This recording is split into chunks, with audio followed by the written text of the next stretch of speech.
Nestled in the high desert of central Oregon lies Shaniko, a town that once thrived as the wool capital of the world. Today, it stands as a living ghost town, its streets echoing with the tales of ambition, resilience, and decline. Shaniko's story begins in the 1870s at a place called Cross Hollows. German immigrant and Civil War veteran August Schernerkow settled here with his wife Cecilia. In 1874, he built a stagecoach stop, a 16-room inn, a saloon, and a store, turning this remote outpost into a vital waypoint for travelers. By 1879, Schernerkow became the first postmaster, and the local Wasco tribe's pronunciation of his name, Shaniko, would later inspire the town's name. As gold fever faded in Oregon, settlers turned to sheep ranching. By the late 19th century, the region was primed for growth, but it needed a spark. In 1900, that spark arrived. The Columbia Southern Railway extended its line to Shaniko, transforming it into one of the largest inland shipping hubs in the world. The town boomed as freight poured in. Sheep, cattle, and wool flowed out. By 1904, Shaniko earned its title as the wool capital of the world, with over $5 million in wool sales annually. At its peak, Shaniko was a rough and tumbled frontier town with 3 hotels and 13 saloons. It was infamous for hard drinking and occasional violence, a true Wild West outpost. But prosperity was fleeting. In 1911, the railroad rerouted west near the Deschutes River, bypassing Shaniko entirely. Fires devastated much of the business district that same year, and the population dwindled from hundreds to just a handful by mid-century. One constant through Shaniko's turbulent history has been its iconic hotel. Built in 1901 as the Columbia Southern Hotel, it held a saloon and a bank and was the community's gathering place. Later, it became an adult care home under Joe and Sue Morelli in the mid-20th century. Residents like Sheriff Howard, known for his playful antics with tourists, added charm to this fading town. Though nearly abandoned by 1959, Shaniko refused to die. Preservation efforts began in earnest in the 1980s when Gene and Dorothy Farrell restored the hotel. In 2023, it reopened under the care of Shaniko's volunteer firefighters, continuing its legacy as a symbol of resilience. Shaniko's story is one of transformation. From a booming rail hub to an enduring ghost town, its streets may be quiet now, but its history speaks volumes about the people who built it and those who refused to let it fade away. Like the spirits found in the Shaniko Hotel and its surrounding areas. For 3 nights, our haunted heritage will try to connect with those ghosts. Spirits like Nettie, Sheriff Gus Reeder, Robert Thompson, Mayor Fowlie, just to name a few, and to listen to their voices and reveal their final messages.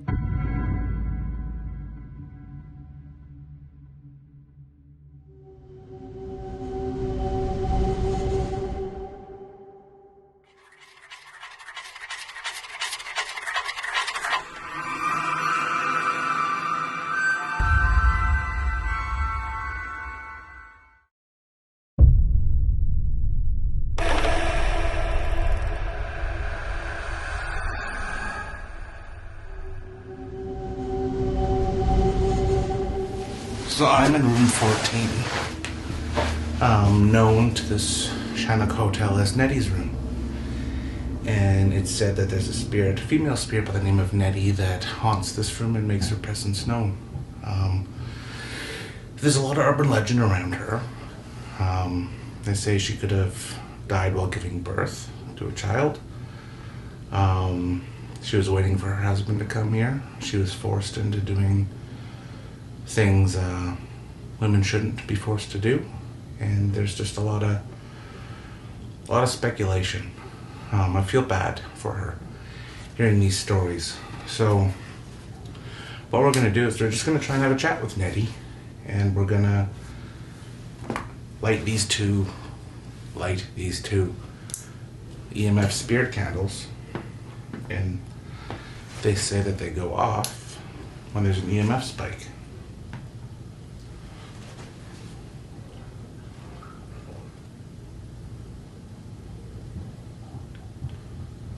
Boom, right away. Nettie, are you here with us?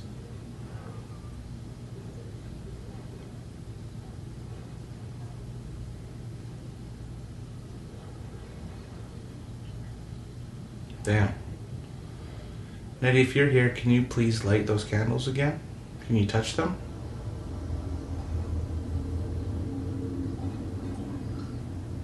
So what happens is, they say that if a spirit touches it, it goes off. If the spirit touches it again, it goes back on, because it senses the EMF. Now, Nettie, I brought some photos with me.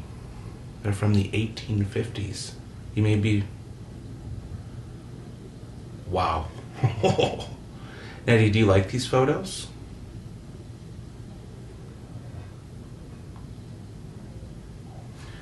Come have a seat with me. I'd love to play cards with you. Do you used to play cards?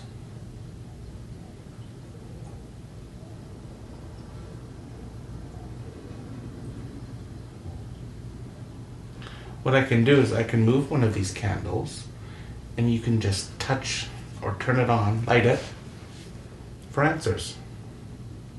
But also, wow, fair, you can touch whatever one you want, really. Do you like music? You do? So, I have a music box here with me. You can walk up to this thing here, just like this, and it'll turn on and play a tune. Can you walk up to it?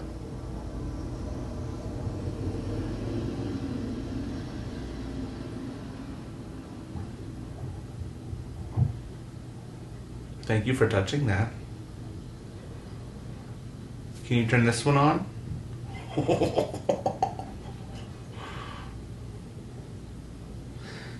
Nettie, do you want to play cards? I'll deal.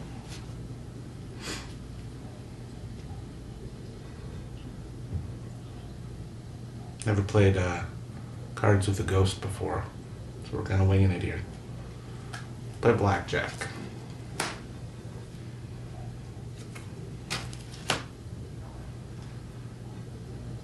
Nettie, if you want another card.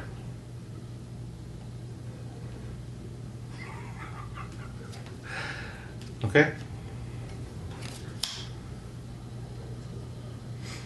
So I'm gonna move that device that's on the floor, the Paralantern REM, and put it in the chair. Because I'd really like you, Nettie, to touch that, or whoever else is in here that wants to come chat with us, touch it as well. Okay?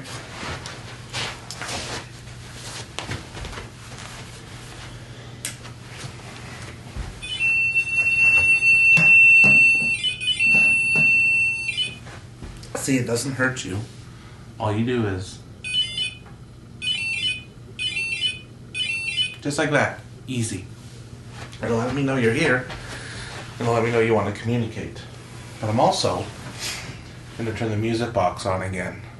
I'm pretty sure you knew a banger like this back in the 1800s.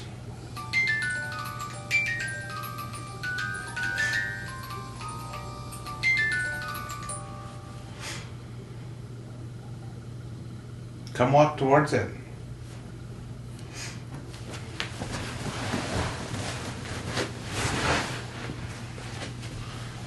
What kind of music did you like?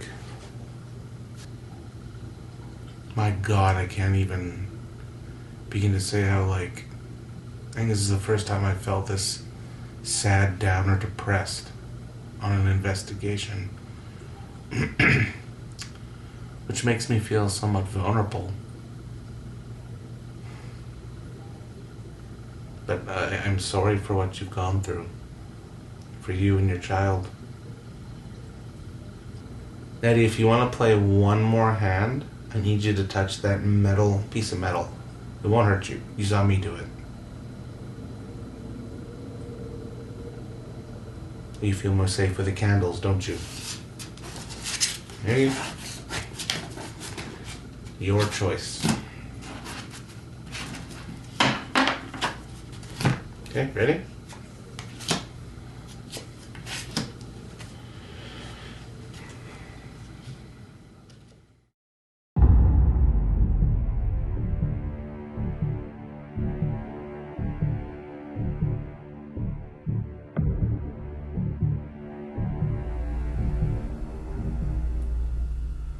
There's a different smell change in here right now. I smelled it when I came in first. Are you the one? Can you light the candle? Thank you. Thank you. Well, you're making it flicker. Wow. I've never seen it do that.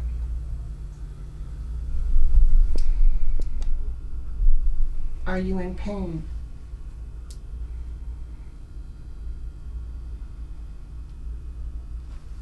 Thank you.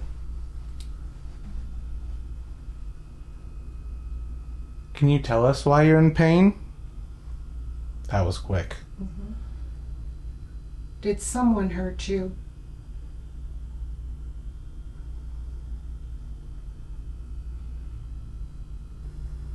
Did you come to this hotel with us? If you showed up at this hotel with us, can you turn the blow the candle out?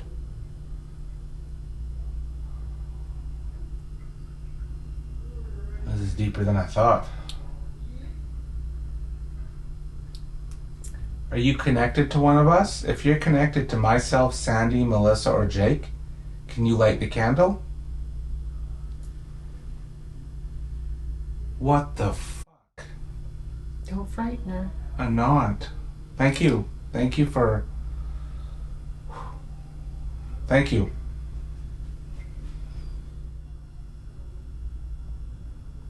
She doesn't want to be filmed. If you want us to turn the cameras off... Okay. Is that yes? I think so. Okay.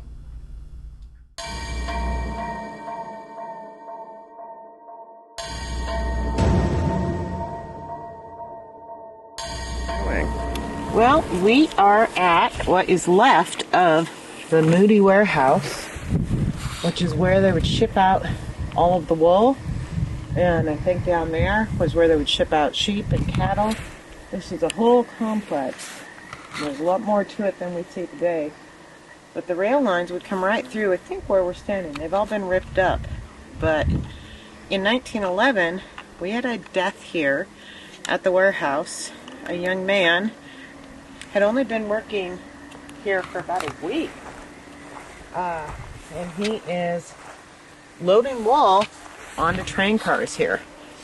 When he gets crushed between two cars, he lingers for about 17 minutes before passing away. And we just don't know exactly where. We know it was here at the wool warehouse, but we just don't know where. So what I'm going to do is set up some paralanterns,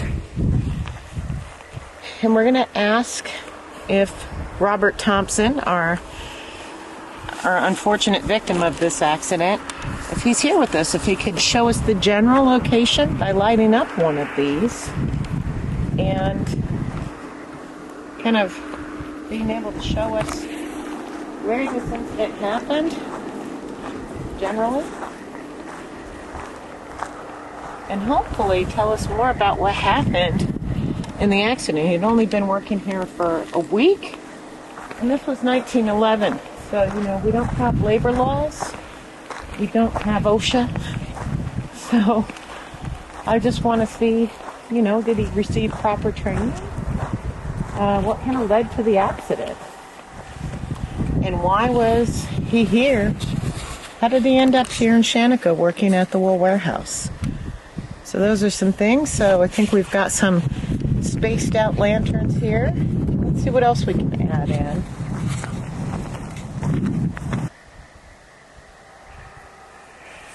Well, is this what I'm looking for? Is we were looking to speak with Robert Thompson, but we do invite any other previously human spirits that were associated with this property, worked at this property, if you own this property, Mr. Moody.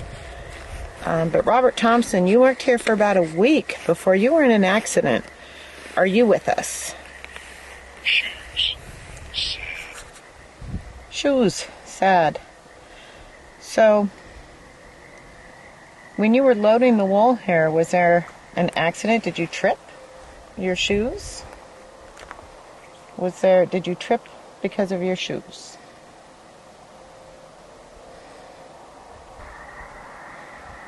Robert, what did you do for work before you came to this warehouse? You were in your young 30s, I think. Can you pick a word that tells me what you did the job before you came here?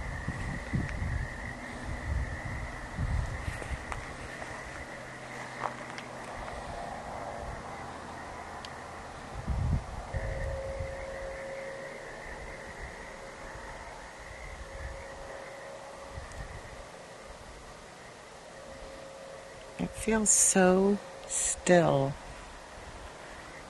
Even with, the wind and the freezing cold.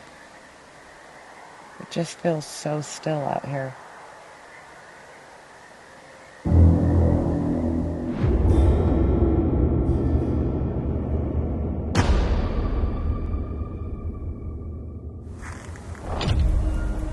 We're standing in front of what used to be C.P. Wilson's drugstore, right across the street from what used to be the Columbia Southern Hotel.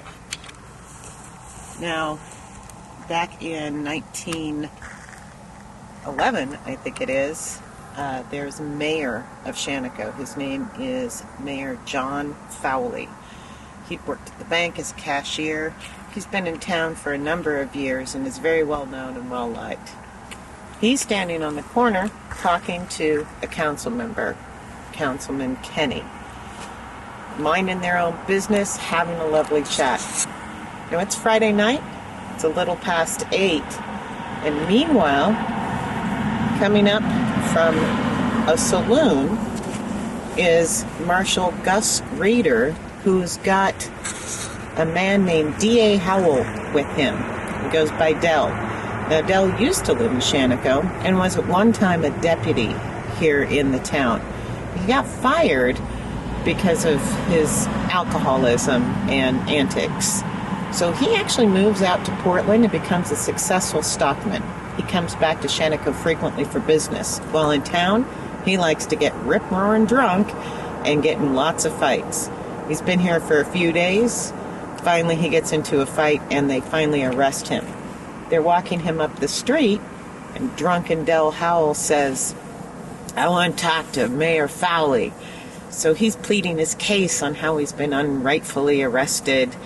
And Mayor Fowlie says, "Well, I don't know about that, Dell, but I think you ought to get some sleep." So apparently, because of the friendliness of all these people, or maybe that was just the situation back then, this man's not in handcuffs. They have not frisked him down. They have not removed his weapons. He responds and says, "Oh, you think I ought to get some sleep, huh?" Pulls out a .32 and shoots the mayor. He goes to do a second shot, but then the marshal and Councilman Kenny are wrestling him to the ground, and as the second shot fires out, it misses the mayor. But at this point, he's been shot, and he stumbles back into the doorway here of C.P. Wilson's drugstore. He thinks he's okay, but as he gets in, he collapses. They rush him on a special train up to the Dalles, where he goes into surgery and dies. It was a huge story And so tonight we're going to investigate and see if Mayor Fowlie maybe wants to talk about that. We have some indications that he could be the man that they call the Angry Man in room 8 at the hotel. I don't believe there's a monument in town to you. I do know that on the day you died, they held black banners in the windows of the bank, and everyone, the whole town, turned out and sat on this corner silently watching as they drove Del Howard to the Dells. Did you know that, Mayor Fowlie?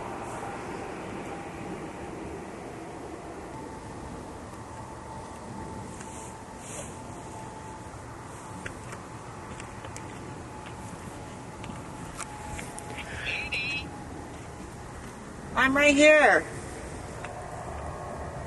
Hi.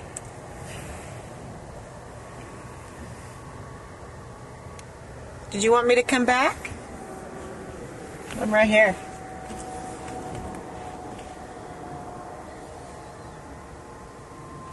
Did you know you'd been hit right away? It seems that you were maybe in a little shock and didn't realize you were wounded as badly as you were. Is that true?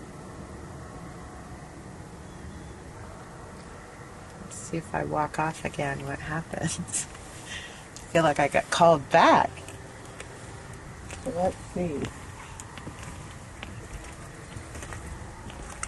If I walk down here, I just kind of want to see what that might have looked like to Del Howard, seeing you at the end of the street there, thinking he was going to plead his case to you. Just want to see what that looks like. I said something. As soon as I walk away. I said it's something again. Oh my goodness. It's chatting. I'm coming back. We're going to stick around. What do we have? A pawn stuffed got.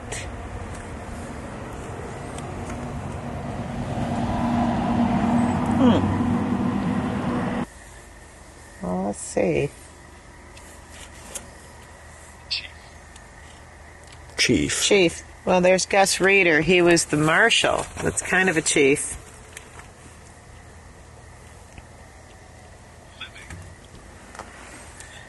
Gus Reeder is no longer living, and I lost track of Del Howell while he was sentenced to life in prison. The governor later pardons him a few years later. He only served 3 years, and he was pardoned on Christmas Day, 1914. Did you know that? Yeah. Maximum sentence is what he was sentenced to. Life in prison. He did not serve that, and I'm sorry that justice wasn't fully served for you. He did plead guilty, though. He did confess.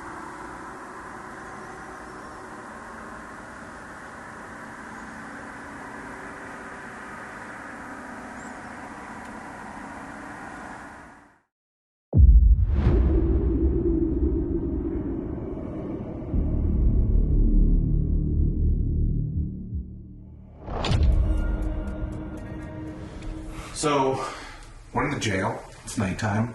It's just Jake and I. We have some news that it was haunted in here. This building was built in 1901. It's housed murderers. It's housed drunks. It's housed bandits. It's housed robbers. You name it. They've been here. And I would like to talk to them. We have an array of gadgets set up. We have REM pods. A REM pod here. A couple paralanterns. We also have my new REM pod that I built in the far jail cell, known as the Snake Pit. And we'll see if we can communicate with the spirit in there. And we're leaving Avi to have a nap. She went to bed early, so we're going to be using the Polter script. I'm actually quite interested to see how this one works. It's new to me, and we'll see if the ghosts come through. As a trigger object, I brought where I work, I have one of these.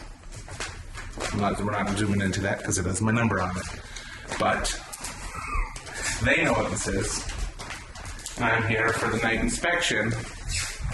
And I want to speak to any Sally that is in here.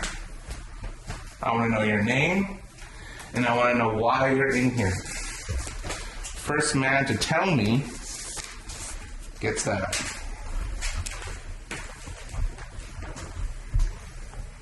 Merle.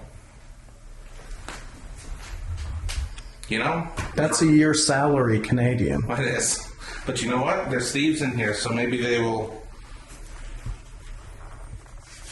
steal from me. This device here was in purple lights. Did you know you can sneak stuff to each cell? Contraband, weapons. You could probably even open the door if you pulled hard enough and escape. I'll give you the option. You know, if you can get out, the door's open. Did you die in here? Or on these grounds? Due to being imprisoned? Because I noticed in this cell, there's a noose. An old rope in here. What does that make you think about? We were told earlier today the gallows were not 50 feet away from this building. This was a Wild West town. Lawless. I was told there were shootouts in the road with drunken people.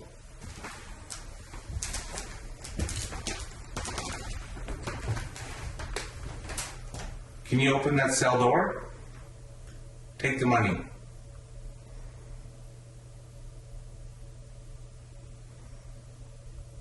If you are here in this room with me,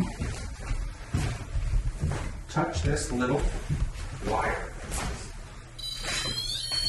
That'll let me know you're here.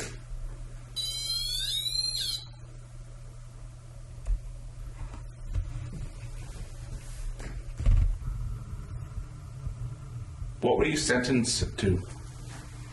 Are you just a drunk? Like to drink? Or did you rob?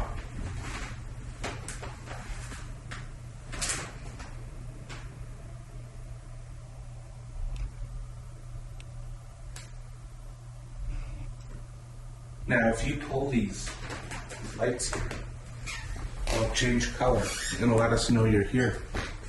Can you do that? If you need anything and you pull these, they'll let us know. Water, food. Just pull. I can't unlock you with these ones. Now, how did people escape here? Were you just transferred out of here to bigger, more serious prisons? Or did you do your time here?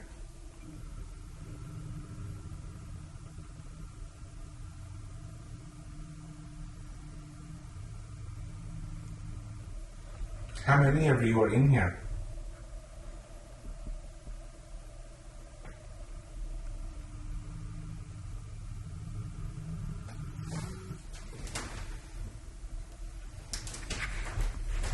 Use this device in my hand to communicate.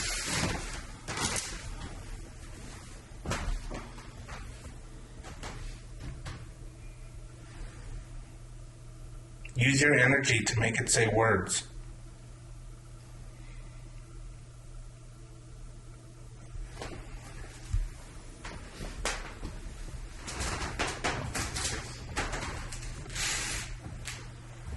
If you touch it, it'll say a word. Can you do this for me? Star. Star. Can you see the stars outside of your cell?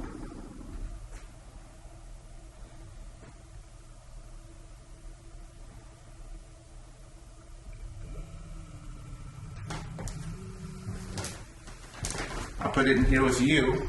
And can you say a word? Okay, I'll focus. Appear. And appear. Focus. People. Now we're getting somewhere. Die. Died. stool. I got the gallows.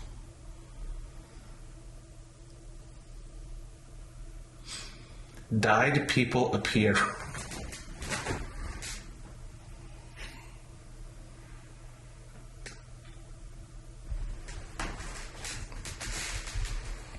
Awkward. Is it awkward what we're doing?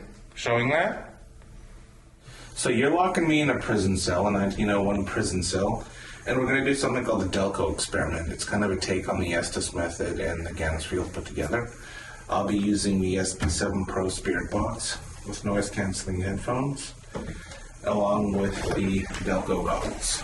So instead of using your classic blindfold, we're going to be looking into red light. And they say that it ups your senses and ups communication. I've never used them before. This will be technically my first time using them, and we'll see how it goes. A little nervous because I came in a little hot into this cell to wind things up. Okay, here we go. You ready? Mm-hmm. You can hear, I'll hear nothing. Mm-hmm.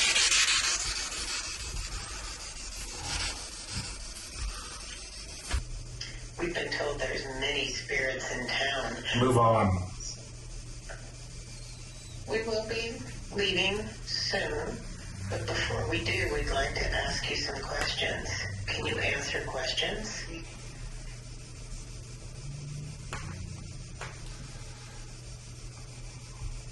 Jake, are you like right in my face? These glasses are trippy as heck, man. It feels like there's like fucking... I don't know, like this whole place is full of people. It's it's weird. Does anybody know somebody named Robert C. Knowles? Fuck that. Nope. What? Did you just kick my foot? No.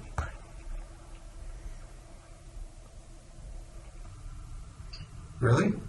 Really? Like right here. Not this one. Like right in here. No. Do we have any names? Who's the female that's coming through? Ma'am, can you give me your name? Hear me.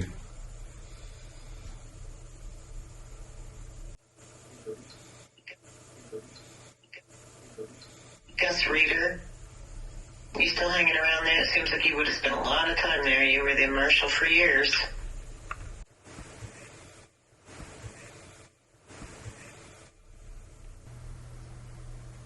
We're done. Holy shit. So, talk about Jake Doppelganger. That was Jake's voice saying, we're done. Oh my goodness. Whoa.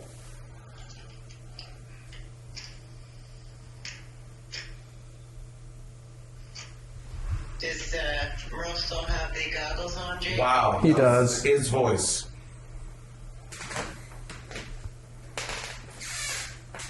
So someone... That's it. Someone imitating Jake? Do you know what a telephone is?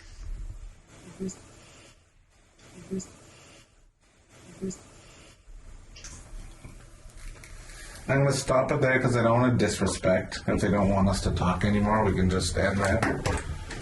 Because they're sort of, you know? It's pretty entertaining, though. Just the tone. But Jake's, we're done. Wow. That was your voice, dude. The doppelganger returns. Quite prone to the doppelgangers.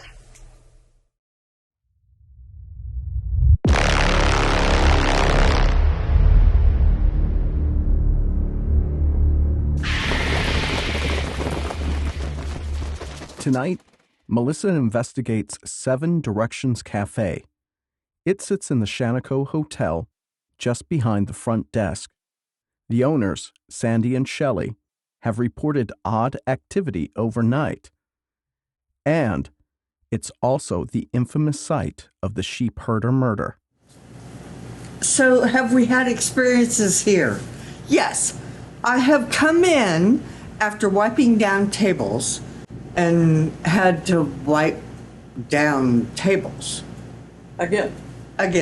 In the morning, I will come in and there will be like crumbs on our prep table. And I'm like, I wiped it down. Mm-hmm. So this is overnight that it happens, Yeah. and you come in the next morning and it's like that? Mm-hmm. And that door is always locked, you said? Yeah. And there's... All of them. Yeah. Yeah. Okay. Yeah. And chairs are moved? Are they stacked anyway, or are they just moved? They're not stacked, but You know, Yeah. Just like pulled out... somebody's- You can bet your boots we're going to be more observant now. Now that you have enlightened us on things that we didn't realize that happened in this part, we may be more observant. Okay.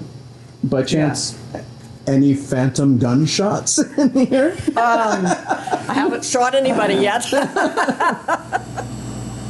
Okay, so we are here in what was once the Saloon attached to the Columbia Southern Hotel. It is a large space and a large saloon for its time. And in 1907, in August, a man named Thomas Connelly, or McConnelly, historical records vary, and he's come to this saloon to have a drink. It's one of the safer saloons in town, a high-end saloon. And at the same time in town is a man named Thomas Hale, and he's known as a gambler and a rebel rouser. He's got a bone to pick with the owner of the hotel, Keeney. And so he comes in, he's drunk, and is looking for Keeney, and he runs into Thomas Connelly, our sheepherder. Witnesses report that they said, hey, I don't want any trouble with you. I don't have a bone to pick with you. It's Keeney I want. Next thing you know, Thomas Connelly is dead, shot in the jugular, bleeding out on the floor, and Hale is running out these doors. Marshal, hot on his tail, collects him at another hotel in town and arrests him. He doesn't know why he did it. So we're here today to see if we can get some answers, because that story just kind of ends there. We know that Hale is arrested. There's no court records. We don't know what happened to him. Was it a little hometown justice? I don't even have records on where our victim was buried. So I have a few questions that I want to answer tonight, and that's what we're going to try and use some of our ITC devices and see what we can pick up. So as we're setting up, we've already got arrived in wagon. And what's interesting, if I look at this, we've got some of my history here, is that Hale had come into town with some friends and had come in on a wagon and has gone on a drinking binge. Is this Thomas Hale that we're talking to, or Thomas Connelly? This device here can tell me if there's a yes or no. If you can touch that, you can tell us yes or no. Is this Thomas Hale?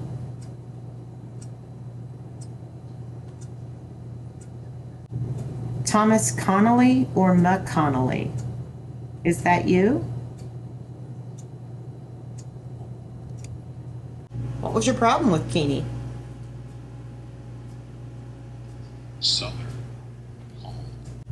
Southern Calm, evil. Master.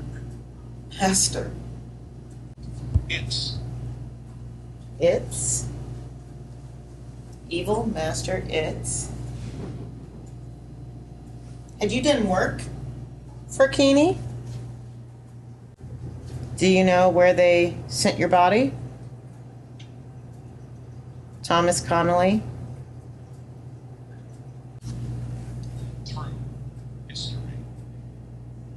Through history. Little. Yes. I do have just a little history. I am looking for more information to fill this out.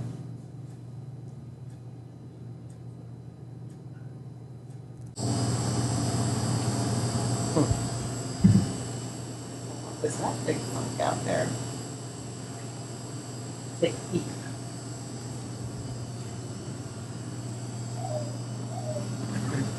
Well, that's a clock. I'm just going to take a peek out here.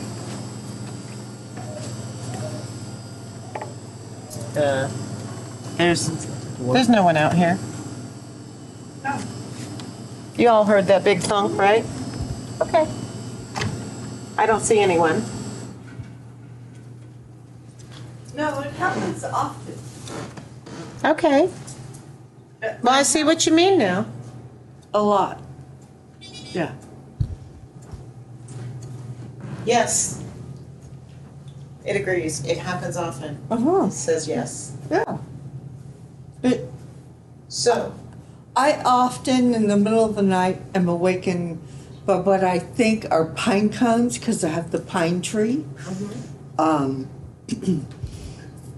But there are times that it's too heavy.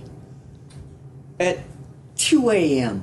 that was a pretty dense, heavy sound. No. And I get that a lot.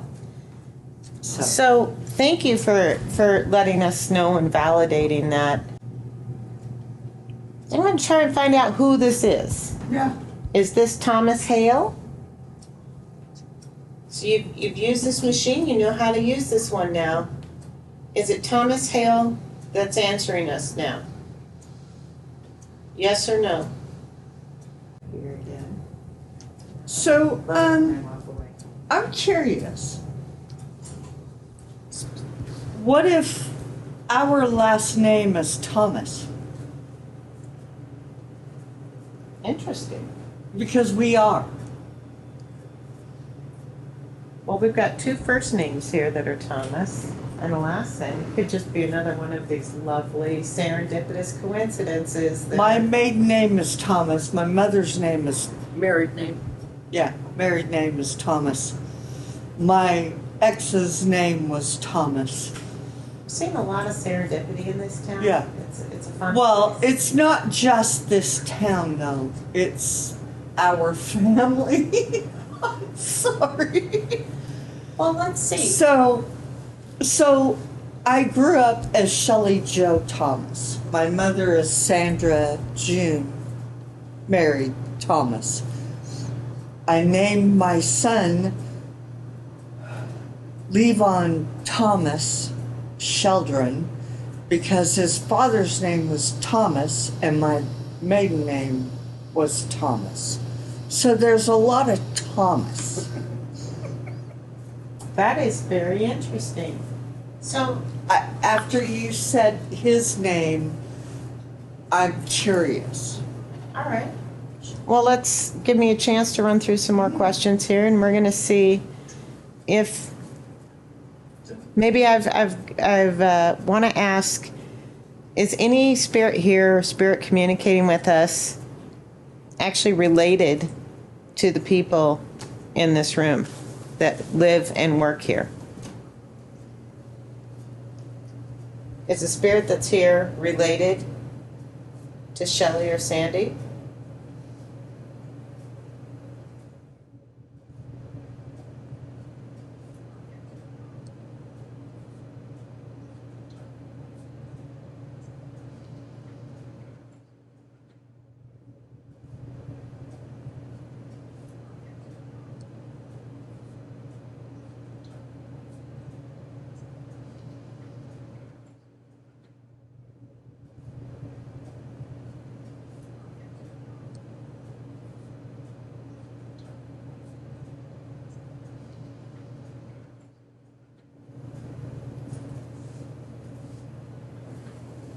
Are we talking to a spirit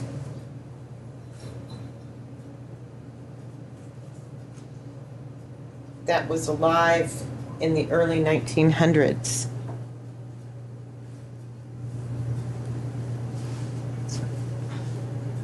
You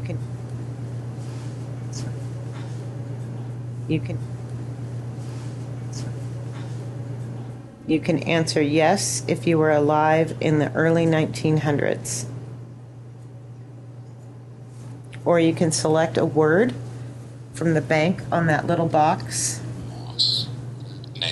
Moss, nail, Us. us. Moss, nail, us. Moss, nail, us.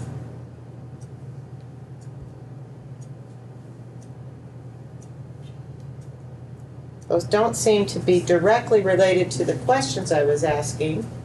Could you let me know if you are a spirit who is related to or personally knows the women who run this business here?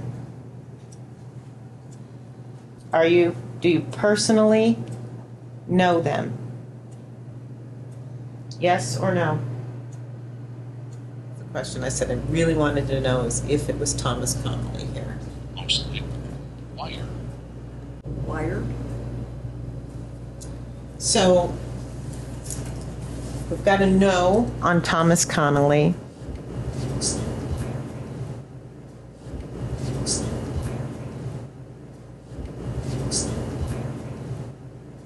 And then I get a follow-up that says mostly wire. You know what I'm really getting a vibe on here?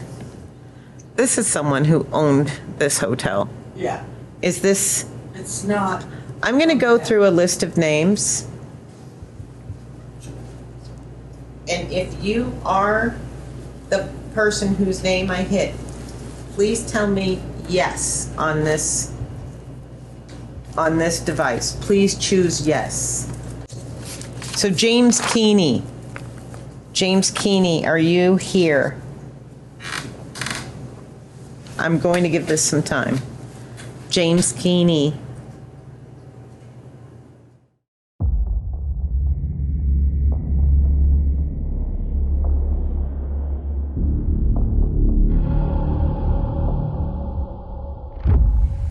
What we'll do, we'll get started here.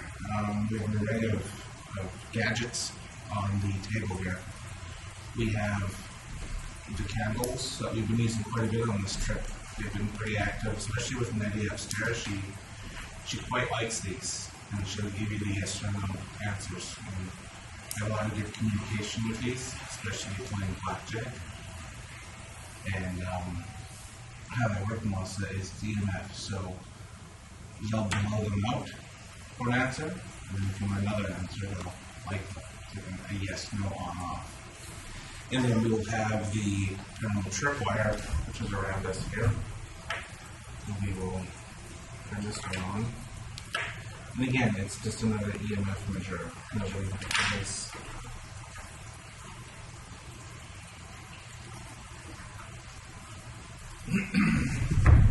And this is our actually first time we're using our Haunted Heritage whirlpool, as Jake likes to call Jack, attached with the SB7 spirit box.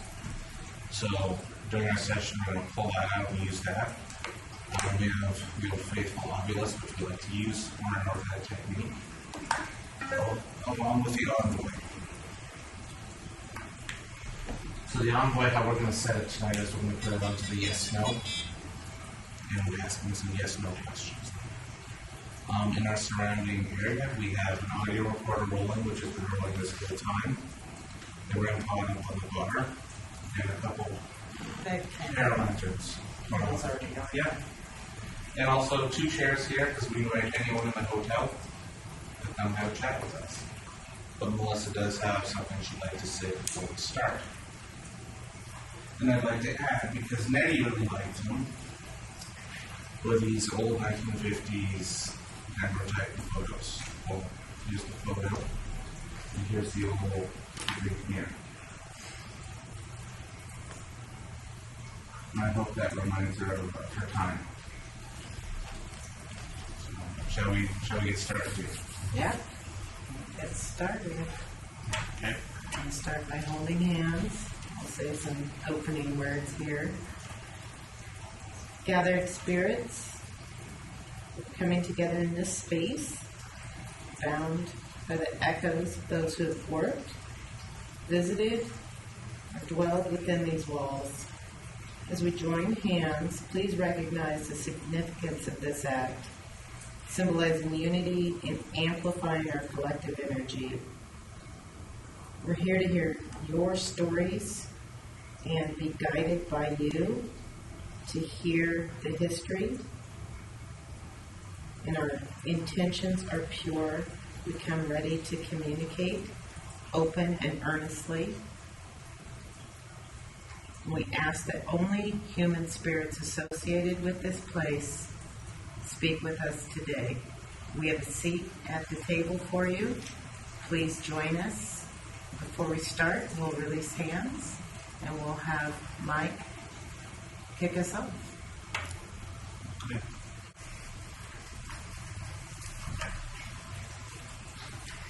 So we've had an array of activity for the past 3 nights. We've had Nettie, we've had some stuff in the saloon, actually everywhere. There's been some urban legends, like we had a spirit come through with Room 9 today, who we don't know who that is. And you have a lot of names of a lot of people that have lived here, worked here, and died here, but I also like to communicate with. But if there's anyone in the Shaniko Hotel, we respectfully would love for you to come have a seat and talk to us and share us your stories. You can blow out the candles and relight them. And all these purple lights, if you touch them like this, they won't hurt you. See, they don't hurt. They'll just change colors and let us know you're here.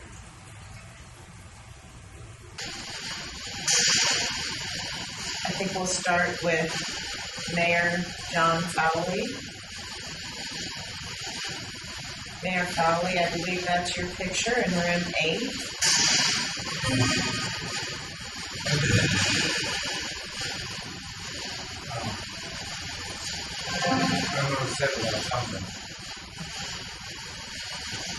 So when I was discovering your picture in room 8,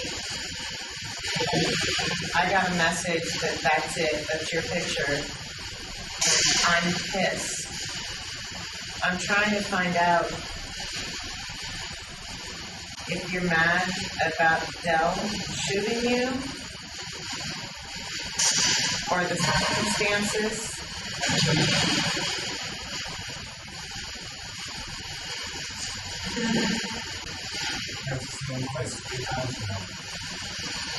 Are you upset about Dell?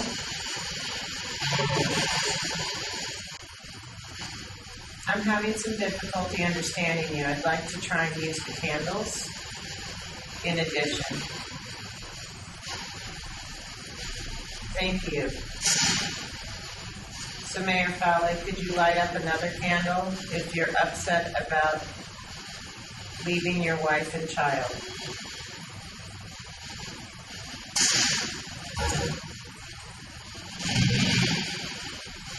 Could you light up another candle if you're upset about Del Howard shooting you? Are you upset that the governor pardoned him 4 years, not even 4 years later? Could you light that other candle if you're upset that he got pardoned? At your funeral, the minister gave a sermon about the evils of alcohol.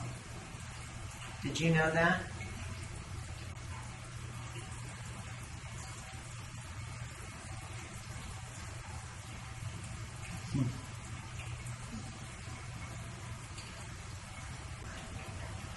Keep thinking someone's over there. I heard steps. Over there? Go investigate. It's behind the doors. Yes. I looked over there twice. So you keep doing your thing. I'm gonna go Investigate. So while he's investigating, But he's right there. My camera kept shutting off. When did that happen? The first time when I went through the doors, I started up the stairs.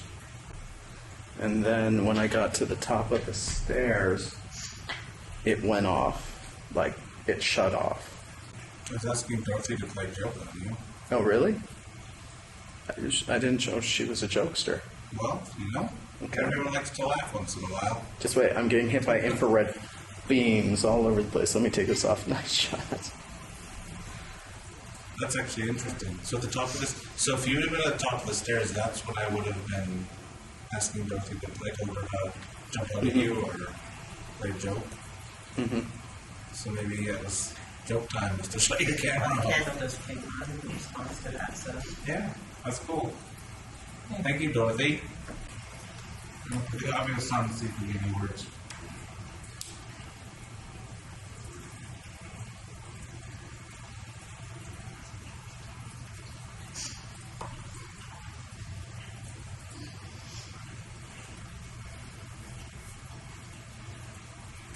So they've never found the court records? Other people have tried to find them too, apparently, and they can't either. That's the eagle. That's funny, whenever I keep asking about the hail thing, the obelisk was telling me. Idol. Obelisk was saying eagle whenever I asked about the hail court records. So like footstep, footstep, footstep, footstep. Whale cry song. So I'm interested to know if we can get some answers on who this woman is.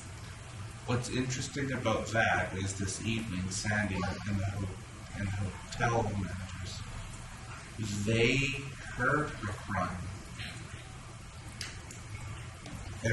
Everybody heard her today. I'd love to know who she is and where she came from and why she's upset. Sandy had a really good conversation with me, which we recorded. And substances.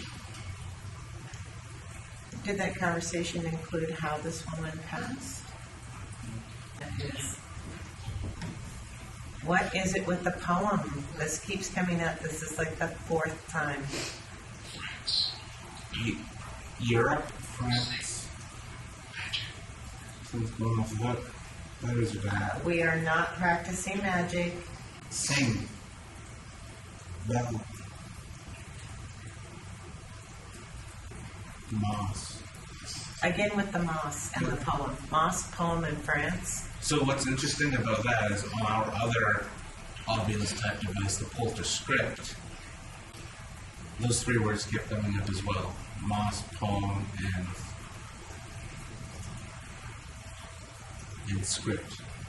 Did France come up? Because France came up with the warehouse. Interesting. Can I ask another question about Nettie? Nettie, when I was doing some research, I was trying to find out what your last name was. Is your last name Golden?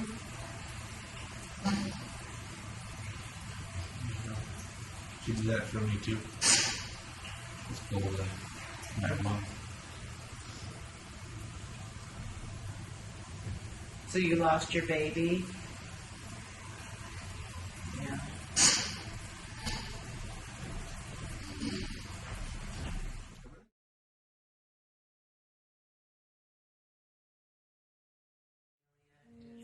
During editing, Melissa found information about the repeating mentions of moss, France, and poetry. Those clues led to the DeMoss family.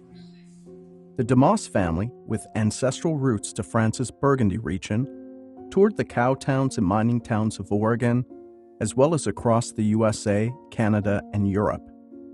They were lyric bards and presented religious and patriotic songs.